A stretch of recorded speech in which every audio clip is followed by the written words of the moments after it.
प्रदेश में हारी हुई सीटों की समीक्षा करेगी भारतीय जनता पार्टी। 29 मार्च से बीजेपी करेगी 23 विधानसभा सीटों की समीक्षा। 1 अप्रैल को मुख्यालय को सौंपी जाएगी रिपोर्ट और पार्टी ने विधानसभाओं में बैठक के लिए पदाधिकारी को जिम्मेदारी दी है। 29 मार्च से बीजेपी 23 विधानसभा सीटें जो कि बीजेपी हार चुकी थी उसकी समीक्षा करेगी कि आखिर क्या कारण रहा जिसके चलते बीजेपी ने ये सीटें हारी हैं, और ये रिपोर्ट तैयार की जाएगी, जिसके बाद पार्टी ने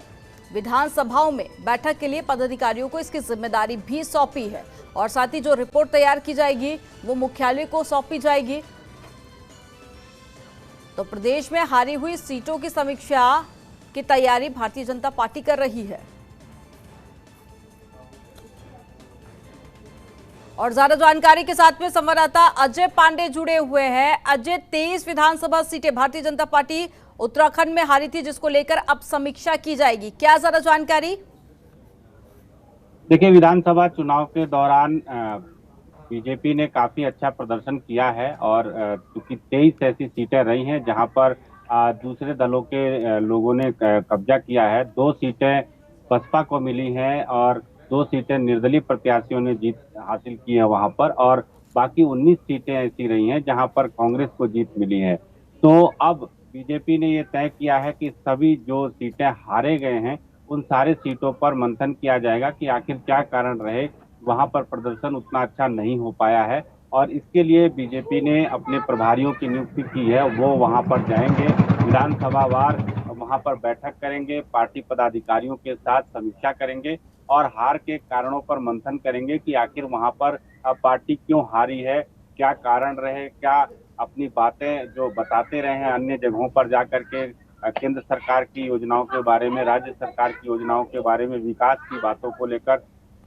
तो वहां के जनता ने उस बात को समझा क्यों नहीं, और इसके पीछे क्या कारण रहे, क्या भीतरघात जैसी स्थितियां रही वो भी हावी रही, या पार्टी के कई ऐसे पदाधिकारी रहे जो टिकट के दावेदार रहे लेकिन उनको टिकट नहीं मिला। तो आगे आने वाले समय में ऐसे लोगों को तवज्जो दी जाए या जिनको टिकट दिया गया था उनका प्रदर्शन अपने स्तर पर उतना अच्छा नहीं हो पाया। तो उन सभी विषयों पर, सभी मुद्दों पर बीजेपी के जो तमाम पदाधिकारी जिनको ये जिम्मेदारी दी गई है, विधानसभावार उनको समीक्षा करने के लिए कहा गया है, और वो 29 तारीख से विभिन्न क्षेत्रों में जाएंगे जहां जहां पर बीजेपी हारी है, वहां पर जा करके वो समीक्षा करेंगे और सारे विषयों को लेकर के वो 1 तारीख को मुख्यालय को अपनी रिपोर्ट सौंपेंगे कि आखिर क्या कारण रहे, और मुख्यालय स्तर पर फिर उसके बाद से सभी विधानसभा क्षेत्रों में को लेकर के एक समीक्षा अलग से की जाएगी कि आखिर जो कारण रहे हैं और जो बातें खुल करके सामने आई है उस पर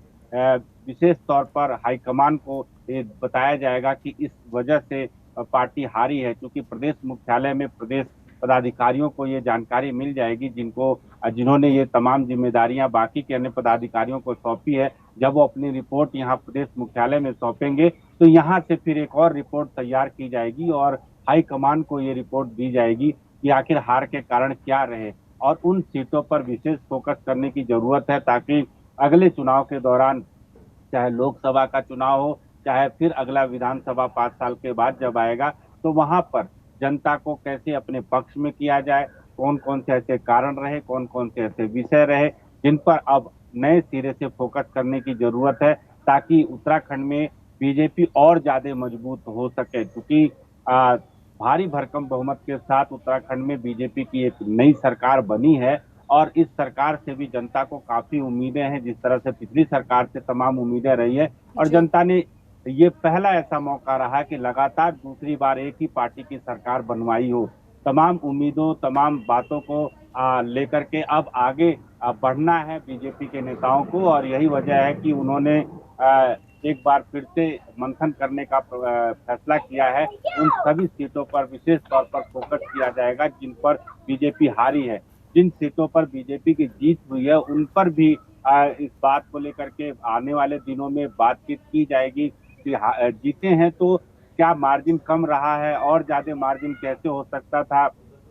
और जो प्रत्याशी रहे हैं उन्होंने किस तरह से वहां पर अपने कार्यक्रम किए हैं, किस तरह से जो केंद्रीय नेता आए थे उन्होंने वहां पर चुनाव प्रचार में भागीदारी की है। तो तमाम विषय ऐसे रहे हैं, तमाम ऐसे मुद्दे रहे हैं जहां पर चूंकि प्राथमिकता यही दी जा रही है पहले की जो सीटें हारी गई हैं उनको कैसे फोकस किया जाए, उसके बाद जो सीटें जीती गई हैं उन सीटों पर भी विशेष तौर पर आने वाले दिनों में फोकस किया जाएगा। जी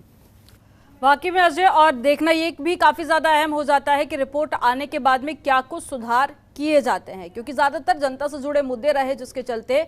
इन 23 सीटों पर बीजेपी की सरकार नहीं बन पाई है। ठीक है, आप बने रहिएगा, आगे भी आपसे अपडेट लेंगे। खबरों के निष्पक्ष विश्लेषण के लिए सब्सक्राइब करें Jantantra TV and press the bell icon. Never miss any update.